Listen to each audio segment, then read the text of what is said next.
वैश्विक महामारी कोरोना ने सिर्फ आंकड़े और आर्थिक समीकरण ही नहीं बदले, बल्कि सदियों पुरानी मान्यताओं को भी शायद हमारी डीएनए से निकालने की कोशिश की है।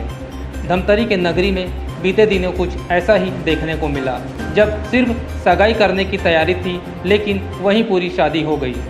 बिल्कुल चटमंगनी पट ब्याह के तर्ज पर यह मामला उस सामाजिक कुरीति को तोड़ने वाला भी है जिसमें आन बान और शान के नाम पर बेहिसाब फिजूल खर्ची की जाती है, क्योंकि अगर वैसा नहीं किया जाता तो समाज में ताने झेलने पड़ते। लेकिन नगरी में रहने वाले शिक्षक दंपत्ति बीपी चंद्रा और शैल चंद्रा, जो पेशे से व्याख्याता और प्राचार्य हैं, उन्होंने अपने बेटे पीयूष की शादी हिंगेश्वर निवासी प्रज्ञा से तय की थी। इसी सिलसिले में सगाई करने कुछ रिश्तेदारों के साथ हिंगेश्वर गए थे, जहां समाज के लोगों ने कोरोना का हवाला देते हुए शादी को बिना भीड़ भाड़ के करने की सलाह दी। चर्चा इसी दिशा में आगे बढ़ी और आखिर में फैसला हुआ कि अभी यहीं इसी वक्त शादी कर दी जाए। बस फिर क्या था, फौरन मंडप सज गए, पंडित बुला लिए गए और वर वधू ने 7 फेरे भी ले लिए। अभी मैंने अपने बेटे पीयूष चंद्रा का विवाह हिंगेश्वर निवासी पंकज चंद्राकर की बेटी प्रज्ञा से किया है। अभी 12 तारीख को संपन्न हुआ है, 12 जुलाई को। वस्तुतः हम लोग सगाई करने के मकसद से गए हुए थे और सीमित संख्या में गए हुए थे। मेरे घर से केवल 4 लोग गए हुए थे और कुछ रिश्तेदार थे, 1-2 पड़ोसी थे। तो अभी सगाई करने के लिए हम लोग गए हुए थे, लेकिन उनकी बेटी को हम लोग विदा करा के ले आए, बहू बनाकर ले आए। इसके पीछे मेरा 2 मकसद था। पहला मकसद तो ये कि शादी के नाम पर दिखावे की प्रवृत्ति को खत्म करना। लोग अपनी संपत्ति बेचकर, कर्ज लेकर, जमीन जायदाद को बेच करके केवल दिखावे के लिए शादी कर रहे हैं, अनाप शनाप खर्च कर रहे हैं। पहला तो ये था कि इसको रोकना है हमको समाज में। वो पैसा है हमारे पास, उसको हम लोग रचनात्मक काम में लगाएं, पहला तो ये। दूसरा, शासन की ओर से कोविड-19 के कई नियम निर्धारित हैं। अभी दोनों पक्ष की ओर से 50 मेहमान को आप इकट्ठा कर सकते हैं, लेकिन आप देखते हैं कि 50 के स्थान पर 500 लोग भी इकट्ठे हो रहे हैं। यही गलती पिछले समय भी हुई थी, जिसके बाद सेकंड लहर आया था, और यही गलती यदि करेंगे तो तीसरी लहर आने की संभावना है। हम लोग पढ़े लिखे लोग हैं, हम लोग पढ़े लिखे लोग यदि बदलाव नहीं लाएंगे तो कौन लाएगा। सभी चाहते हैं कि समाज में अनाप शनाप खर्च हो रहा है तो वो खर्च रुकना चाहिए, लेकिन बदलाव कौन लाए, पहल कौन करे, सवाल ये है। तो ये पहल की शुरुआत कि हम लोग पढ़े लिखे लोग हैं, हम पहल करेंगे, और हम पढ़े लिखे लोग यदि पहल नहीं करेंगे तो कौन करेगा भाई। ये हम लोगों ने विचार विमर्श किया और हम लोगों ने पंकज चंद्राकर के परिवार वालों के सामने ये प्रस्ताव रखा कि दाऊ जी, जितनी आपने व्यवस्था की है सफिशिएंट है, पर्याप्त है, आप अपनी बेटी को विदा कर दीजिए। वो लोग भी विचार विमर्श किए, घर परिवार वालों ने निर्णय लिया और फिर ये तय हुआ कि विवाह होगा।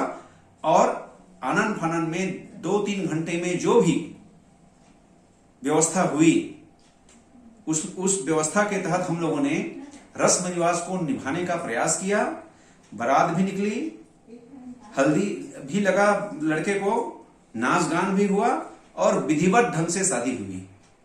आज इस शादी, हमारे यहाँ जो शादी हुई है, उस शादी की चर्चा सभी ओर है, सभी की ओर से बधाइयां मिल रही हैं।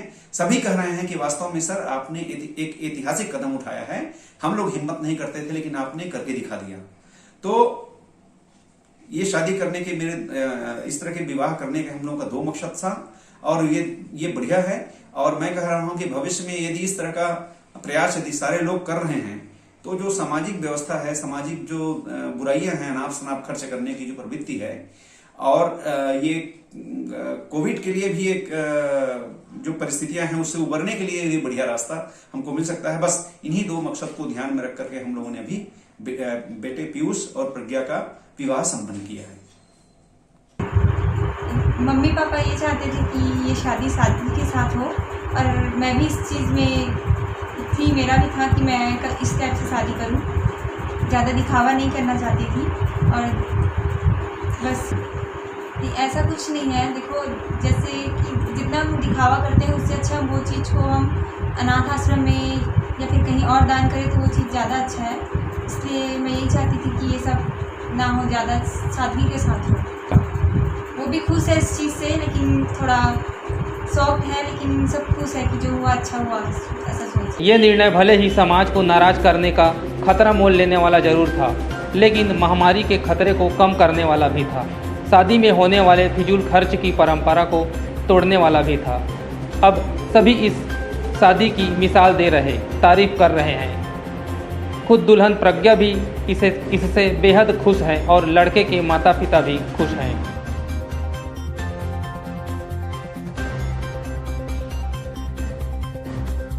जी, विचार तो बहुत पहले से मन में था और मैं समाज में कुछ अलग हमारी सोच थी कि कुछ करें, और मैं फिजूल खर्ची विवाह के खिलाफ थी।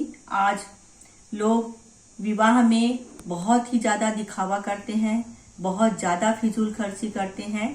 कई गरीब परिवार या मध्यम वर्गीय परिवार कर्ज लेकर के, जमीन मकान बेच करके अपनी बेटियों का विवाह करते हैं या बेटे का विवाह करते हैं। तो ये सब के खिलाफ मैं शुरू से ही थी और मैं चाहती थी कि जब भी मेरे बेटे की शादी हो तो मैं एक आदर्श विवाह कर सकूं। तो इस प्रकार से ये हमारे मन में आया। और दूसरी बात, कोरोना काल है और जो परिस्थितियां चल रही थी तो उससे ये लगता है कि हम सगाई और शादी एक साथ ही कर करके निपटाया जाए। कोरोना काल की वजह से भी यह बात हमारे दिमाग में आई, क्योंकि 20 तारीख के बाद देवशयन हो जाएगा, आगे कोई डेट नहीं थी और फिर नवंबर में था। इन 4 महीनों में कोरोना की तीसरी लहर भी आने की संभावना व्यक्त की जा रही है। तो इन 4 महीनों में पता नहीं क्या हो, यह भी भय मन में व्याप्त था। इसलिए हम लोगों ने दोनों पक्षों ने मिल करके यह विवाह संपन्न कराया। सही बात बोल रहे हैं कि आज सभी लोग दिखावा पसंद हैं, फैशन परस्त हैं, दिखावे की जिंदगी जी रहे हैं। ऐसे में मेरा जो बेटा है एक अच्छा सफल व्यवसायी है और उसकी जो सोच है वो बहुत ही रचनात्मक है, सकारात्मक है। उसने अपना जन्मदिन 2-3 सालों से वृद्धाश्रम और अनाथ आश्रम में मनाया है।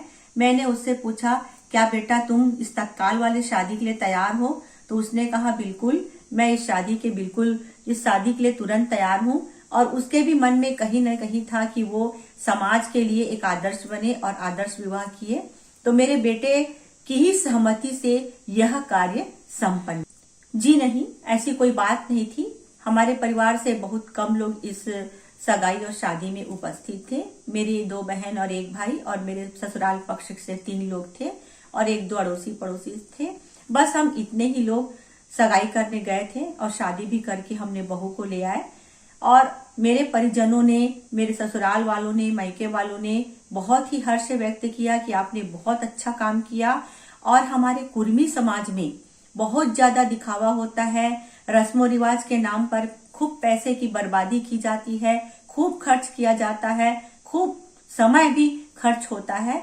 आज के जमाने में सब कुछ है लेकिन लोगों के पास समय नहीं है और इस तरह से यह शादी कम समय में, कम खर्च में और कोरोना काल में एक अच्छी शादी के रूप में प्रशंसा प्राप्त किए। मेरे सभी परिवार वालों ने हम लोगों की तारीफ की और कहा कि बहुत ही अच्छा किया जो यह शादी करवाई।